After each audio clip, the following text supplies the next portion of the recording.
Teleskop luar angkasa Hubble dikenal dengan penemuan-penemuan penting sejak teleskop diluncurkan pada tahun 1990. Ini membantu kami menentukan usia alam semesta yang diketahui adalah 13,8 miliar tahun, kira-kira 3 kali usia planet biru kita. Dan dengan melakukan itu, teleskop telah melakukan 1,3 juta pengamatan yang mengejutkan. Tak hanya itu, teleskop tersebut bergerak dengan kecepatan 17.500 mil per jam, dan telah menempuh jarak yang setara dengan perjalanan ke Neptunus, planet terjauh di tata surya kita. Ketika Hubble menunjukkan kepada kita gambar di luar angkasa, pandangan yang diberikannya kepada kita selalu tentang bagaimana objek itu terlihat beberapa waktu di masa lalu. Ini karena cahaya membutuhkan waktu untuk menempuh jarak yang sangat jauh dari objek aslinya. Bahkan dengan objek yang relatif lokal, penundaannya bisa sangat mengesankan.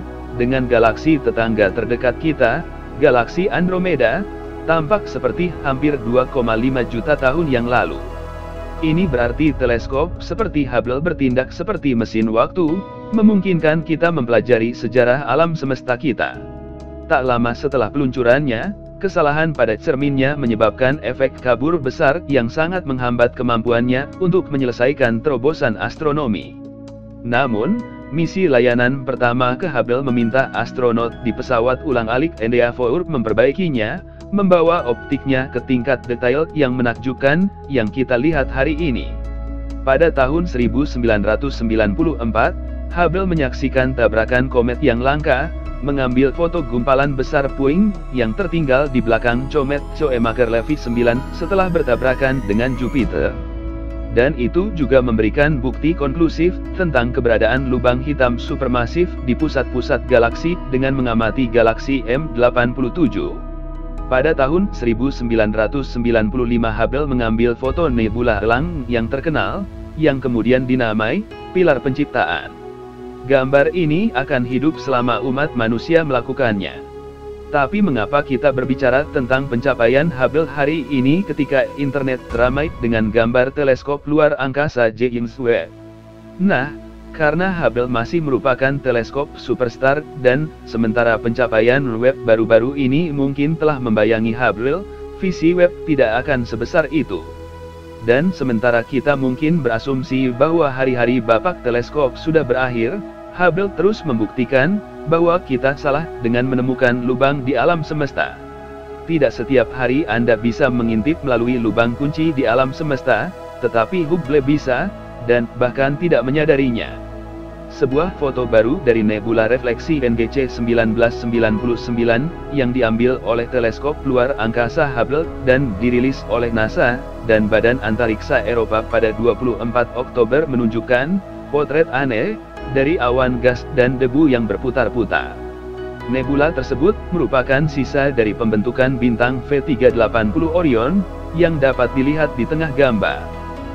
Namun, fitur paling khas dari foto tersebut adalah kekosongan gelap di jantung nebula yang berbentuk seperti lubang kunci. Ketika nebula pertama kali dicitrakan oleh Hubble pada tahun 1999, diakini bahwa wilayah tengah yang gelap adalah sesuatu yang dikenal sebagai Bok globule. Tetesan ini adalah awan dingin dari gas, debu, dan molekul lain yang sangat padat, sehingga menghalangi cahaya apapun untuk melewatinya. Baru setelah pengamatan nebula berikutnya, para astronom mengetahui bahwa wilayah gelap sebenarnya adalah ruang kosong. Saat ini, asal-usul fitur lubang kunci ini tidak diketahui. Pemeriksaan lanjutan dengan sejumlah teleskop, termasuk Herschel Space Observatory yang dijalankan oleh European Space Agency, mengungkapkan bahwa dark patch pada dasarnya adalah wilayah ruang angkasa yang kosong. Menurut pernyataan ESA, penyebab wabah misterius di pusat NGC 1999 tetap menjadi misteri. Nebula diterangi dari dalam oleh bintang yang baru lahir V380 Orion, dan nebula itu sendiri sebenarnya adalah bahan sisa dari pembentukan bintang. Nebula ini dekat dengan nebula Orion, yang terletak sekitar 1.500 tahun cahaya jauhnya, di wilayah aktif pembentuk bintang Bima Sakti.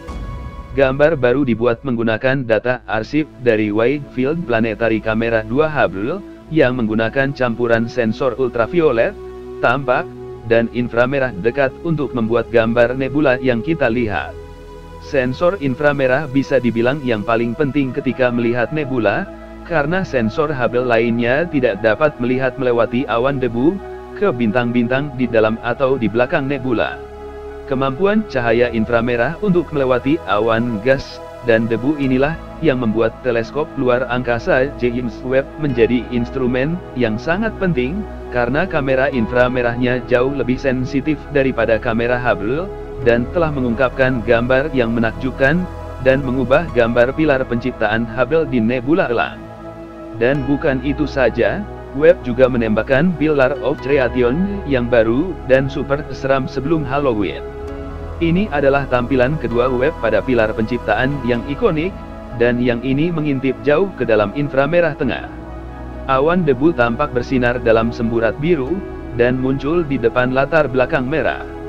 Ribuan bintang yang hadir di wilayah ini telah menghilang dari pandangan, dan lapisan gas dan debu yang tampaknya tak berujung ada di pusatnya, tulis pejabat Badan Antariksa Eropa dalam pernyataan mereka.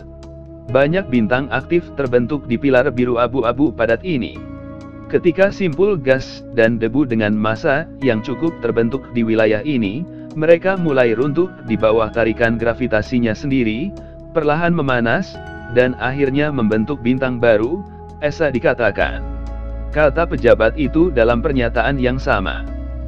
Sebelum teleskop luar angkasa Hubble memotret pilar penciptaan pada tahun 1995, para astronom hanya mengamatinya dari tanah.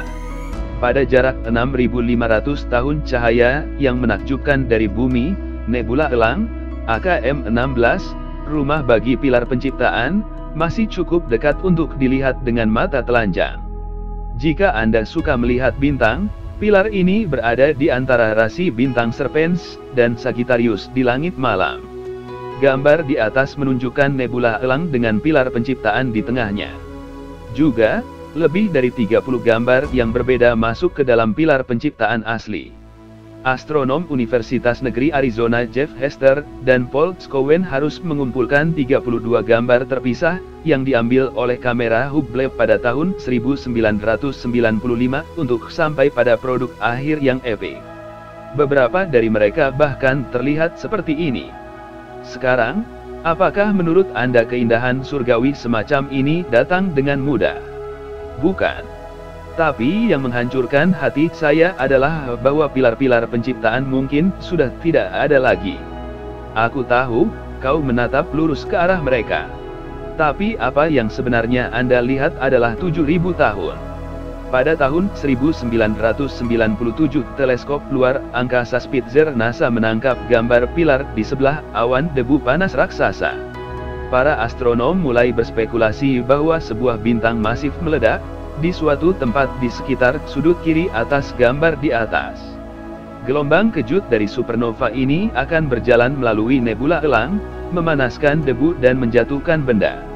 Anda dapat melihat debu ekstra panas berwarna merah pada gambar di atas. Para astronom sekarang percaya bahwa supernova ini mungkin telah menghancurkan pilar penciptaan, lebih dari 6.000 tahun yang lalu.